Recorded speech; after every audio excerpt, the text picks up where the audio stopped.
Hello, and welcome to Tabletop Cinema. This is a show where the Dungeon Studios team gets together, and we review clips from movies, TV shows, and the occasional video game clip. And we try to determine what we think the roles would be on a D&D table in order for these scenes to actually play out in the game. Joining me tonight, we have a couple of special guests, and we have some original members from the Dungeon Studios crew. Mr. Beardy Magic. And you can find some of his content over at quietspeculation.com. Beardy, how you doing today? I'm wonderful. Thank you for inviting me to Tabletop Cinema. I look to have a tremendously fun time. This is going to be great. Awesome. Let's go over to Mr. Aaron Fire. G'day, your resident desert Canadian here. How's everyone doing today? Thank you for joining us at Tabletop Cinema. All right, Tygan, how you doing tonight? Man, I'm doing fantastic, man. How's everybody doing tonight? I hope we're gonna have a lot of fun today. Awesome. Todd, how you doing? Greetings and salutations, everyone. Mr. McDowell. Diagwish, an honor and a privilege to be here. Awesome. Let's head on down to Mr. Sean Carroll. Hello and welcome, everyone. It's a pleasure to have you here. Awesome. We're also joined by Merwin tonight. How you doing, Merwin? Old and fat. Thanks for asking. All right, guys. So tonight we're going to be reviewing a few clips. And first off, I want to ask, any of you guys seen Stranger Things? Seen the first season. A little bit of the first, a little bit of the second, not too much. I have not seen the recent episodes that have came out. I've seen some spoilers that have happened. There's a real metal scene that I know I'm going to see. Yeah. Let's Okay, let's not- so let's not- I haven't watched much of it. I've watched a little bit, but I haven't binge watched it or anything like that. So I guess they have a creature in the show called a mind flare. It's not, but it's not. There's None not- of me. the It's a little creatures bit- are like actual. They're just inspired off of D&D creatures, really. Their names, whatever. If I'm not mistaken, the newest one is Vecna from the newest season. Yeah, Vecna. Okay, well, this first scene that we're going to watch is going to be from the show Stranger Things. It's going to be a mind flare attack scene. So let's go ahead and check it out. Okay, so that's right out the gate. Oh shit! I didn't know we were watching anime. Right. What is this, Parasite? Oh, he's my asking him a God. question. So does anybody know anything about this mind flare or why they call it a mind flare? It's Yeah, from it's from like a different dimension, and it uses like the kids' minds to like influence them and shit like that. Yeah, the monsters are all based on their powers, essentially. So in this season, one of the new characters gets mind controlled. And then you find out that this monster can do that, and that's why they named it the Mind Flayer. Call it Mind Flayer. Try to. I don't want to give any spoilers away, so. The kids are basing all of the monsters they fight off of like the D&D games they play. So while it might not really be a Mind Flayer, that's what they're equating it to. Oh, okay. Yeah, Right. they just call them that Because it's what they use it has- to. What they yeah. know. Right, exactly. And there's 11 being the- an ass again. Oh, their I mean, club. Their club's I called mean- the Hellfire Club. that's. I mean, one thing I do remember is that the Mind Flayer in this is supposed to be like massive or something. Yeah, it's huge. Yeah. So the fact that they're just holding her and she's not flying through the roof is incredible right now. Right. I think if I remember correctly, I've seen all of season 1 and I think all of season 2. So I saw like the sneak peek of the Mind Flayer. So this, Ooh. And Right the at the end. in the cloud at the end. Yep. yeah. Yeah, I've watched them all. She's been busting at that John for a minute. Yeah, has she reloaded yet? No, Right, not that's once. more Not than once. shot. Not That's once. more than She is two not- shots, I swear. she is That not shotgun could have up to reloaded 12. that shotgun. You can have up to 12 in the tube. She's definitely fired Really? more than 12. She's definitely fired. Oh shit. No, I think 12 Oh, could be around shit. right, honestly. Oh, it ran away. No, they chopped part of it off, and that part ran away. Yeah. Come on, 11. You a gangster?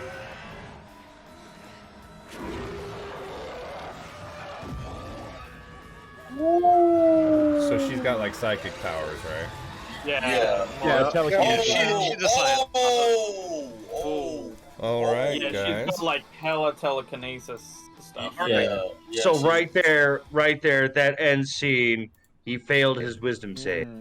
he's a He psychic. didn't She was, just fail, he not Full once. damage. Full yeah, damage. right. She's a psychic. So Right, yeah, that she- scene there is really, really heavy. You know, like I said, I hadn't watched much of the show, but from what I'm guessing is the little girl has like some psychic powers, and is this monster there to like attack her, or was it like created? Eat everyone. Eat everything. Yeah, it's there for all of them. The way I haven't haven't seen much of it, but from what I've seen, like the monsters come from like a different dimension, and like they don't know what they're called, but because they play D&D, they, like I said earlier, they're just equating. They just call it a D&D monster because that's what they're familiar with. So I can't remember what's it called, the upside down. Yeah, the monster. Upside Down. Down. Yeah, the Which is- monsters. Like No, a go on, different. go on. It's like, I mean, like I said, I'm not the most versed, but it's like from what I understand, like just a different fucked up like hell dimension that these monsters are Think of coming it- from. Think of it like the ethereal plane, but if there were monsters in the ethereal plane that could kill you, and everything was just super dark and Well, I there think were isn't Well, it? it's, it's like the plane of shadows. Yeah, I was about to say I think Right, it's the right. Shadowfell. I think is the equivalent, Yeah, right? Shadow. I mean, yeah. I have not got a lot of experience with the Shadowfell, so I keep my. I mean, it's the Shadowfell is like a reflect. The Shadowfell is like Yeah. a reflection of the material plane. So Yep. it's like effectively. Yeah, so Right. it is Yeah. Shadowfell. Okay, Yeah, so but- let's try and analyze this and break it down from some D&D roles that we've seen going through the scene. You guys got anything that could kind of stood out? Well, it when failed was its sneak swinging- attack. These are all straight up attack rolls. Like they're not trying to, they're trying to, they're in a fight. This chick has not reloaded once, so she's definitely an artificer. So she's just unloading these shots on this thing. I don't see one roll that's not an attack roll. No, they're You mean making reflex artificer? saves. No, they're definitely making reflex saves all throughout this as the tentacles are like trying to lash them, Okay. grab them, do all sorts of stuff. 100%, And then 100%, you'll see some 100%. strength checks when it's grappling them and stuff like that. There are Yeah, non-attack yeah, rolls in this yeah. for sure.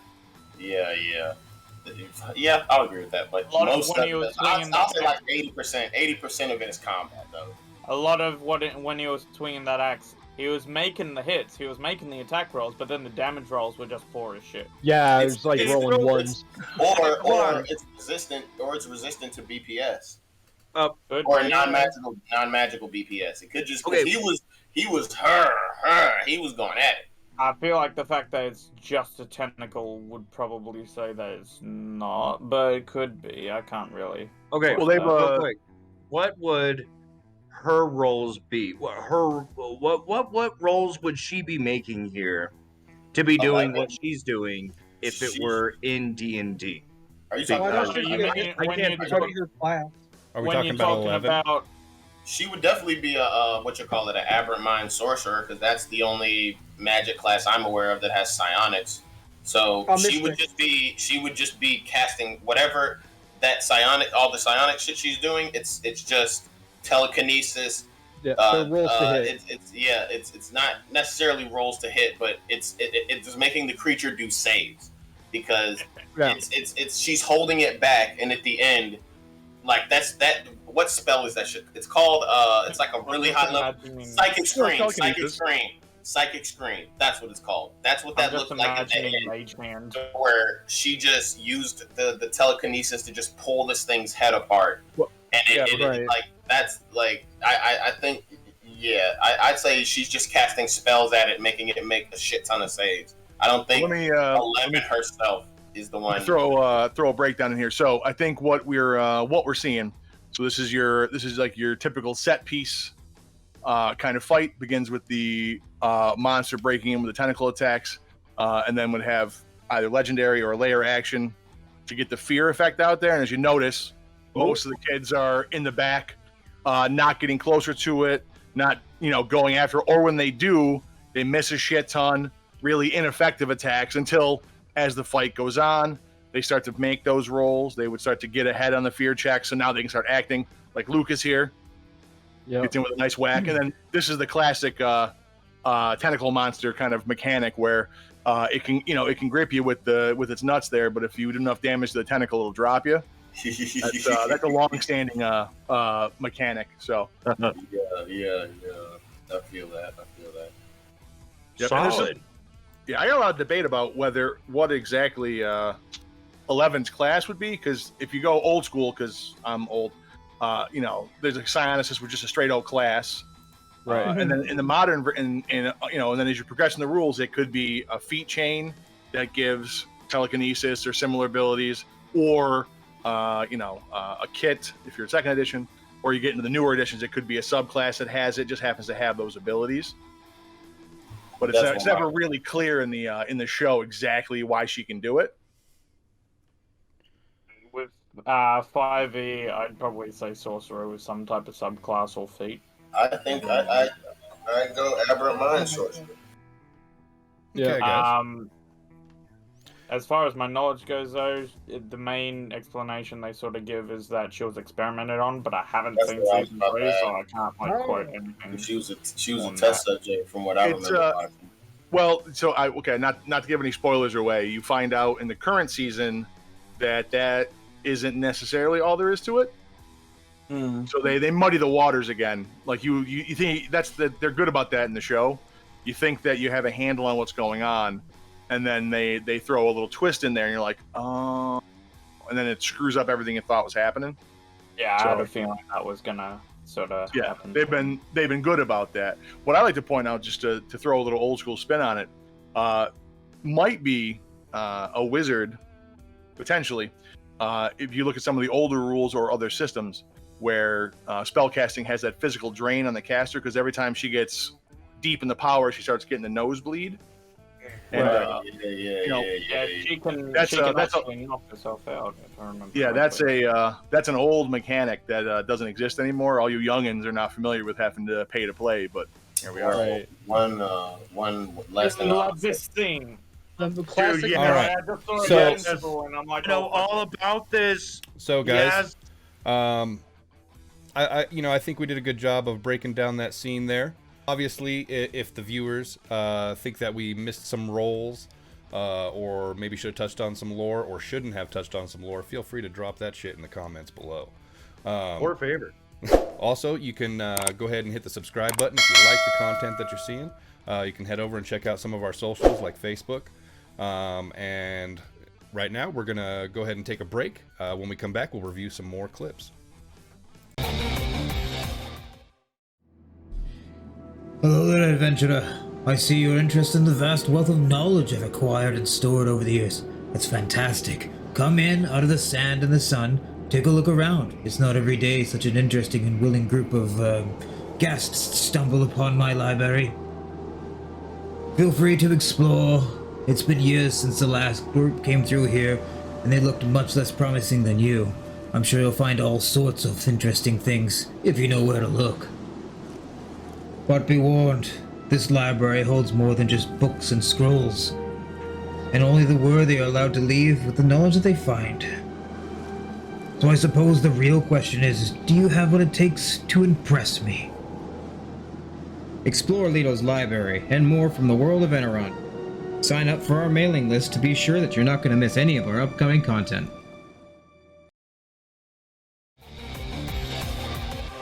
Welcome back to Tabletop Cinema. Next clip we're going to be reviewing is from the TV show Invincible, and it is the ambush scene. Now I'm joined, of course, by our amazing panel of guests. So I'm curious to know what you guys know about the show Invincible. Oh, dude, so much. Oh, dude, like the first part of this show, all right, the full first season of it, Chill. Don't explode. It's alright. Yep. Chill. It's an incredible. I just want to make sure you don't spoil the scene before everyone who hasn't. Right? Yeah. Exactly. It's an incredible show. I'm watching you and I'm just like, he's gonna blow up. Yeah. Really good fight scenes. Incredible show. We're really hyped for you guys to see. If you haven't, which by this point, if you haven't, it's like, yeah. A good way to think about this show is kind of like not quite a parody, but a play off of DC. That kind of spiel. I don't particularly want to say much more because I want to get all of your genuine reaction to seeing this scene for the first time, because this scene is very cool. It's wild. Yeah. I've never seen this show. I have no idea what's going to happen. I'm ready, I guess. Okay. If you've seen Jupiter's Legacy, that show, no, I have not. It's okay. It has a lot of similarities, but go ahead. What about The Boys? Yeah, it's not the same. No, yeah, in The Boys, everyone's a douchebag. In this, it's just one person. Yeah. Yep. Well put. I have not seen The Boys either. So. Josh. I know. I'm lacking. I'm sorry, right? Dude, that is not a show you could watch. Josh, you can't watch that show with your son around, okay? Okay. I'm letting you know now. If you're watching The Boys, that's for you and Michelle. And you go to bed, okay? Don't watch that little dude around. Little dude cannot watch that show. Literally, first 5 minutes of the first episode would traumatize your son. All right. Well, what we're talking about is the show Invincible. So let's go ahead and dive right into this clip and check it out and see what we think. This here is the ambush scene at the end of the first episode. Why did you call us here? Me? So none of us signaled the alert. Oh God, what's going on? Is it bad? Huh? Oh man. He's fainted. Oh. Almost. And for you newbies, the whole first season, Omni Man has been a good guy. Yep. Omni Man? So why is he bad? Why is he attacking these guys? We'll talk about this later. We'll talk about it later. You don't get to know that. Spoilers.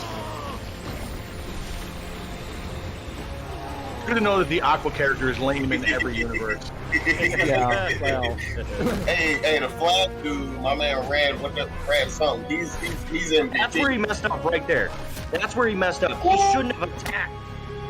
He should have been the defense. That's brutal. Oh man. Well, here's my favorite thing: is what the fuck are the rest of them doing? There's like 9 of them. Like, what's everyone doing? Yeah. And it just slowed down for us. Oh man, yeah, I noticed that. Nice.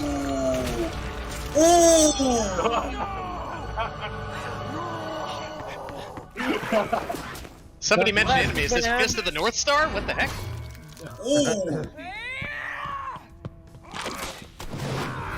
Oh, that had to hurt. Planted. Batman, stop playing. Dead right there. Death immediately. Dead. Unique moment there. That's what goes through Batman's head Superman all the time.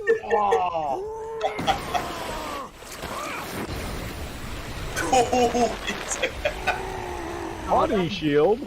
Are you all right? I live. Someone must be controlling him. He would never do this. Regardless, it's him or us. I choose us.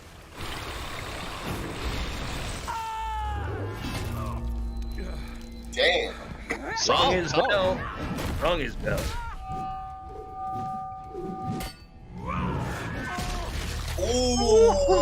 Ooh. Decapitation. Fatality. You're not anyone?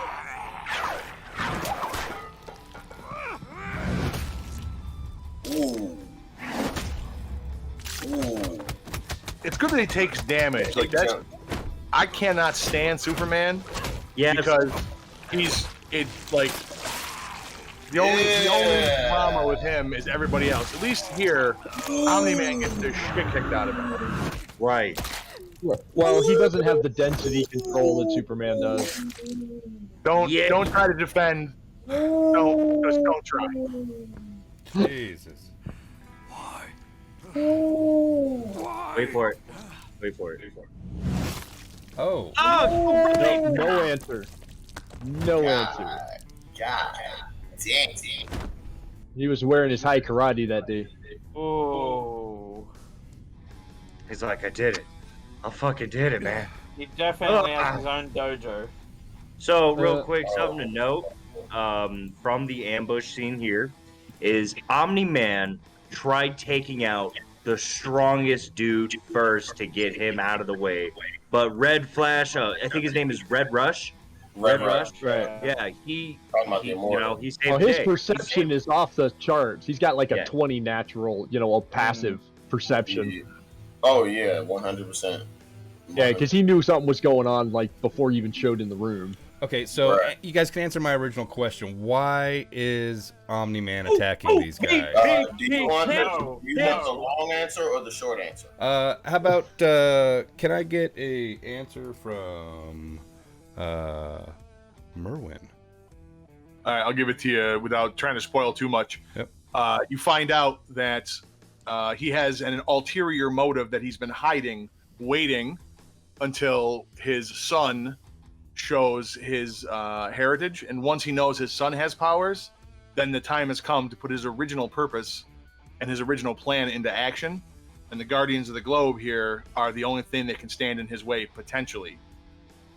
And as you can see from the scene, not really even that much. Right. During this episode is when, his son shows that he has powers, and he tells him like, "Oh, Dad, I got powers." Da da da. So yeah, at that time he's like, "It's time." Yeah. Okay. Yeah. The entire episode is more or less. There's bits of father-son bonding, where Omni-Man's like teaching his son Mark. I'm pretty sure his name is like how to control his powers, how to fly, all that type of bullshit. Mm-hmm. All right. Well, let's start it from the top and kind of analyze it and see what we think we can get some D&D rolls out of this entire scene. Well, I was gonna start at the very end. Okay. With that. Sorry, I don't mean to fuck everything up. No, the guy he fucking chops at the very end.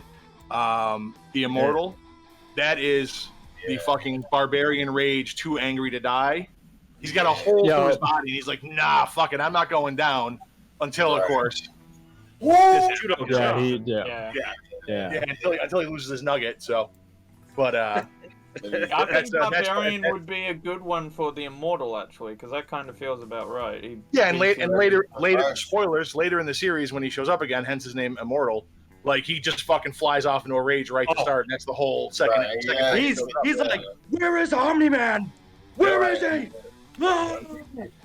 Like he's just raging, man. So and as soon as he sees Omni Man, dude, he sees him, he just fight on sight. What makes Omni Man so more superior than all of these obvious other superheroes? I've got the D&D answer. Mustache, can't you tell? Just his DNA.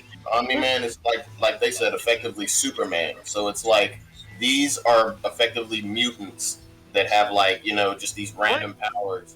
But Omni Man is effectively Superman. And it's just so much stronger than everybody else that him doing this, like you heard them say, like, while this is happening, like, yo, somebody has to be mind controlling him. He wouldn't do this. Like, he's that much stronger than everybody else. Oh, I can lore dump for you, but it's gonna enter spoiler territory for you and everyone else who hasn't watched it. If you'd like me to. Spit it, man. You're burning airtime. Yep. Okay. So, he is essentially 1,000 years old or so. Okay.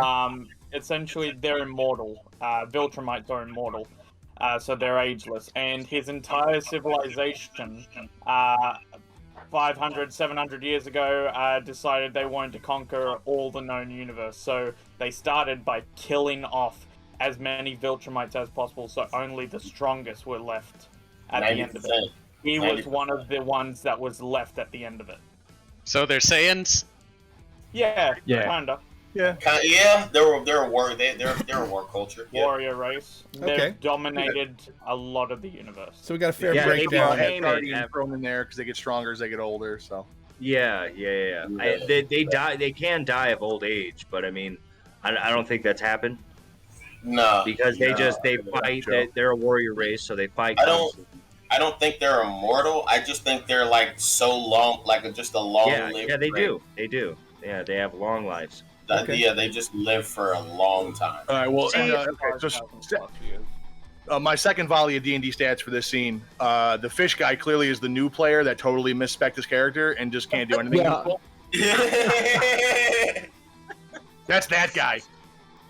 All right. So. And then Plastic Rat Man. He's interesting. Plastic Man. Only knows how to grapple. Yep. The guy who thought grapple was really cool. Nat 20. Yeah, that's what I'm saying. That's his best power. He only rolls nat 20s 100% of the time. God, just his guts. He just kills him just by doing that. The Wonder Woman chick, I forget what her name is. She's she's a fighter. War Woman? Yeah. War Woman, yeah, she's a fighter. Not only a fighter, she's a champion fighter because she's a basic bitch. Thank you. Yeah. Burn. But yeah, I do agree that the Immortal is definitely the Zealot Barbarian. Yeah, I don't know how you stat out the speedster guys and all these because he's a monk. They always have it.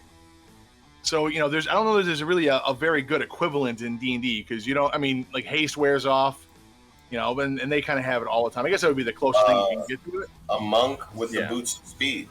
Oh yeah, that'd be good. Oh. Yeah, monk with the boots of speed. Yeah. Doubles your movement speed by let's say level 10. A monk will have movement of 50 or 55. Yeah. Double that to 100 5 or 10, and then you can dash as a bonus action and as an action. 300 plus movement. That's pretty good. Anybody else spot any good rolls in there? Oh, dude. The beginning of the perception. Yep. Omni Man roll. Guy. Then once they realized it was Omni Man, I think there'd be a fear check involved because that green chick was like, oh no, she froze in fear to the point Omni Man shoved his hand through her face. I feel it's more like surprise, right? Perception, everybody fails but him. Surprise round. Wait a minute, it's Omni. Surprise round again. Surprise round. The Red Rush wins the initiative roll, so he gets to help action save his buddy, and then Darkwing Duck there thought he was stealthy, but failed his check and got his shit splattered. So that's what happens when you sneak up on somebody and you're not hidden. Bam. Right. Yeah.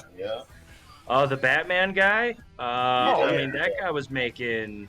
He was making checks with Red Rush was the MVP till he got caught. He shouldn't have went on the offensive as soon as he wanted to attack. But remember, he punched him long enough to break his hands. Yeah, I think so he honestly punched did him one of the most bits of damage there. Probably. Man. Yeah, and I believe it's right up until the end that his head got caved in. He was smacking him. Yeah, because he was Omni Man was bleeding from his mouth by the end of him beating the shit out of his chest. Right. So I think Red Rush really was MVP of that. Yeah. Nat 20 successful grapple check by the Martian dude. Nat 20 strength check, missed attack, retaliation. Yeah. So it's Batman just immediately dies because he's a rogue. He falls out of the air, right? He jumped from the rafters, I think. Yeah. Immediately dies. I don't know. It's nobody could hear this fluttering tape in the wind. That's brutal. And he uses her body as a shield. That's disrespectful. I think that's smart. I mean, hold on, real quick. I just want to sum this up right now. This is a boss, the DM threw to the party, and the party's like, all right, we got this, kinda. Well, we got this. And then they almost do it. But somebody rolled bad. The barbarian rolled bad. They all rolled bad. I don't know. I felt like he was kicking their ass the whole time. Yeah, dude. I disagree because they were at a certain point in the fight, War Woman and Immortal was folding his ass. Yeah, look at his face, dude. They were doing damage. Yeah, to they him. definitely fucked him up. Yeah. I mean, like, he did fall unconscious at the end they're of it. jumping the shit out of him right here. And They're after jumping this, the shit out of him. and after this episode, he spent like a week in the hospital having to recover. Right. He was It in was a the coma most- for the first 3 days, and then the last 4 were recovery. Yeah, it was the most damage Omni Man, as Earth knows, like has ever taken. Yeah. They were thinking it was some crazy supervillain, and they did this massive investigation. Yeah, spoilers. Never mind. Push comes to shove. Hey, dude, it was this guy. Yeah, I mean, All right, guys. the dog. Well, that was a pretty kick-ass scene, in my opinion. Of course, the viewers, you guys watching, if you guys think that we missed something, or we went overboard on the spoilers, feel free to drop it in the comments below. That's going to go ahead and conclude this clip, but we'll be back shortly, and we'll have another one for you.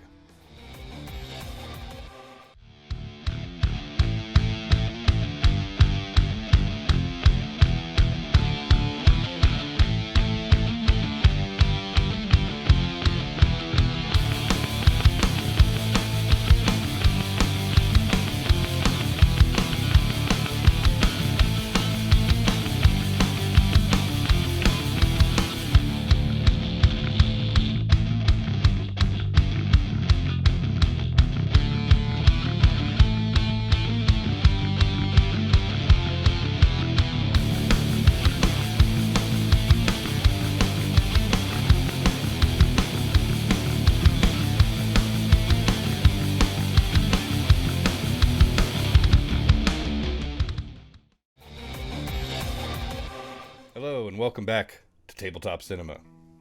The next clip we're going to be reviewing is from the movie Jurassic Park. It is the raptors in the kitchen scene. What do you guys know about Jurassic Park? It came out on my Volume. birthday, the day I was born. That's pretty cool. Yes. March 1993.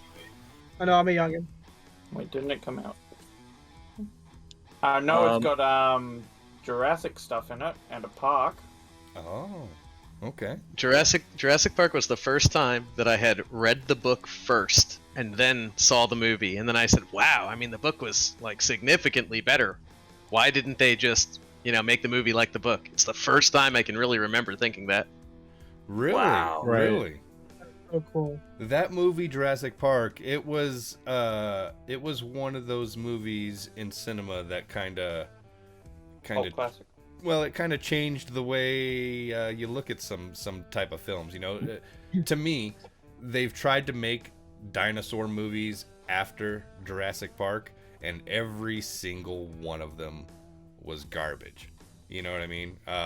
They just could not get the dinos right.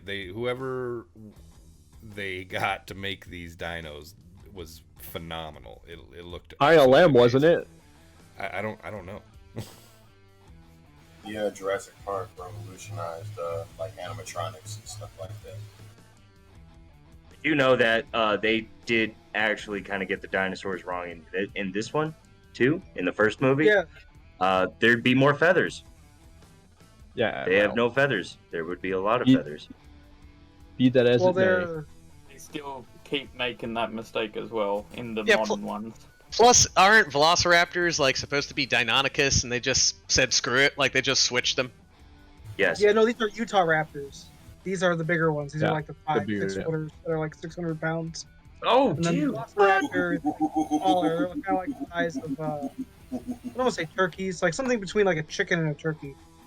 You know what they should have done? They should have hired a team of archaeologists before they made this movie. That's what every movie should ever do.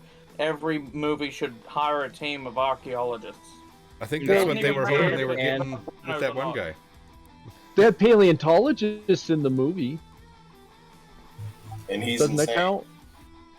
Well, Well, I think we should watch it. All right, Let's guys. watch Let's go ahead and dive right into it.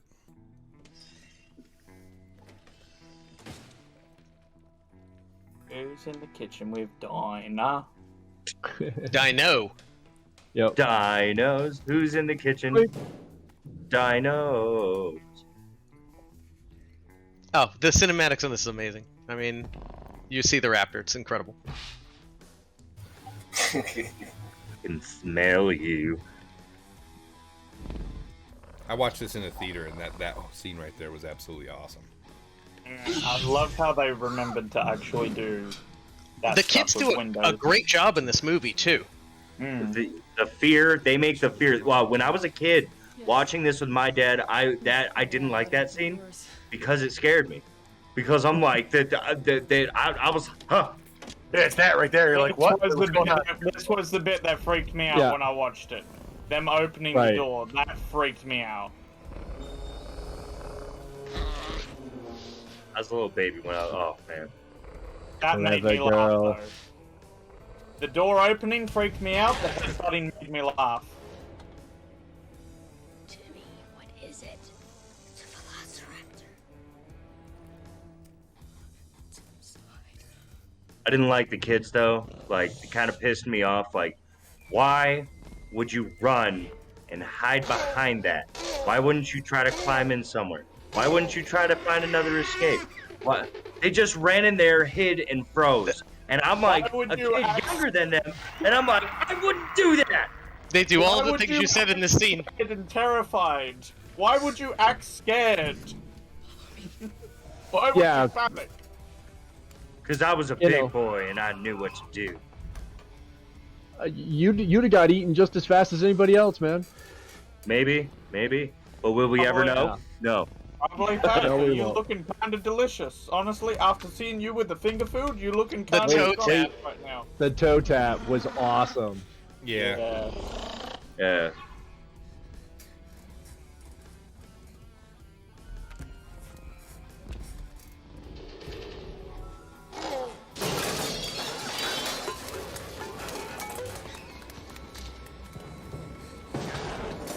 See, I think that was intentional.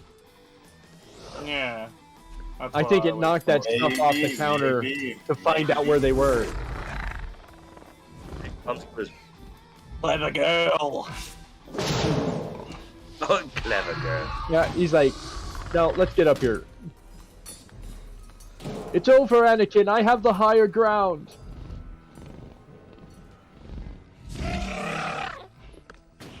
Some fan's gonna be like, no, it's high ground, Todd. It's high ground. Yeah, whatever. Doesn't matter.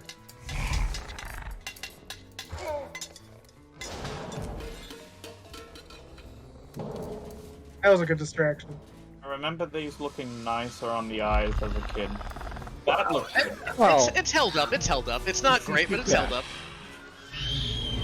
But you're also now more jaded. This was smart. This was probably unintentional, but that was smart.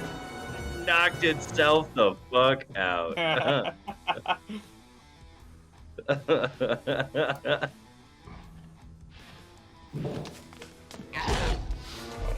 See, if you prefer practical effects, the movie holds up. If you're a digital person,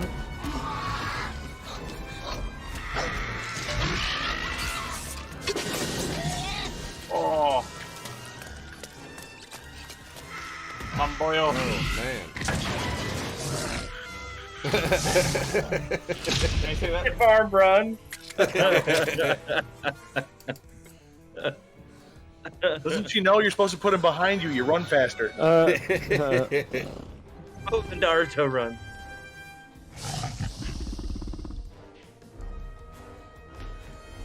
Didn't shut the door behind you, did you? They just learned that doors don't stop them. Why bother? Yeah, slow it down. Well, you could lock it. I love that she You has to could point. lock- Like, they're over there. Like you couldn't hear the sound of them destroying the kitchen. All right. And themselves screaming away. So, I'm curious to know what you guys think about that clip. That's great. Favorite part, the head smash real quick. into the reflection. I want to start from the beginning real quick with them. My childhood thing here.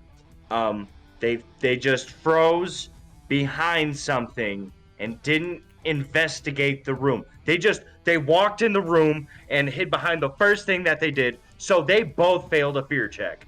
So what you're saying is they're just players, Ben? Yes. Yeah. It's like there's this elaborate room with all these things. I'm not doing any of that stuff. I'm just gonna sit right here. right. But then you see the DM try to get them involved, like when it knocks over the accoutrements, right? And it's like the pots and pans. Now there's pots and pans. Do something. Actually interact.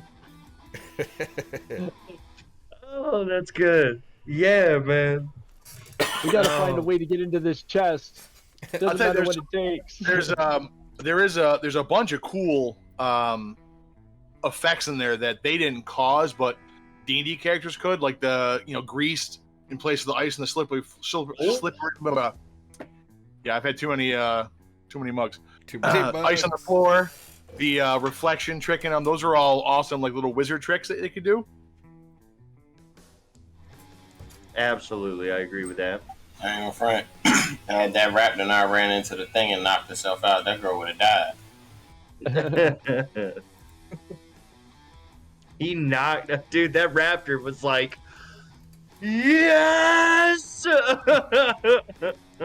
Well, but they made a lot of stealth rolls though. A lot of stealth. Yeah. To avoid those things, I wanna comment. Go ahead.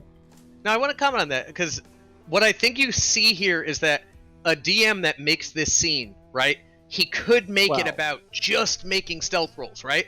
But then you see that it's like, well, wait a minute. You could have this deception roll to trick it into the mirror, right? Right. You could kind of incorporate all of these other skills, like insight to figure out what should you do, where should you hide, is there somewhere for me to hide, right? And this scene kind of shows off how you could take a basic idea of stealth, which it of course is, but then you could add to the next level by incorporating a bunch of different things. Sleight of hand.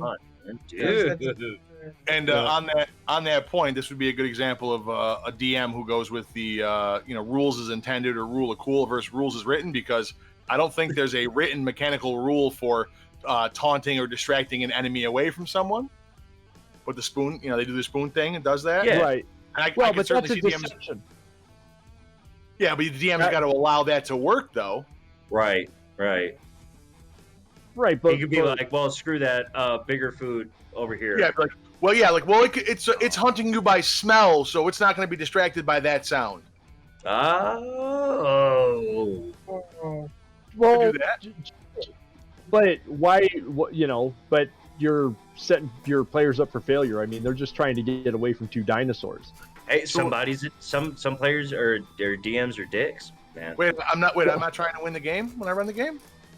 No, sorry. I'm doing that wrong for 35 years. Fuck. Yep. So I will say though, this actually might be a good example though of the scene over rules, because the raptors probably should have found them again. Hunt by smell, by sound. They're predators and they get tricked real easy by the kids.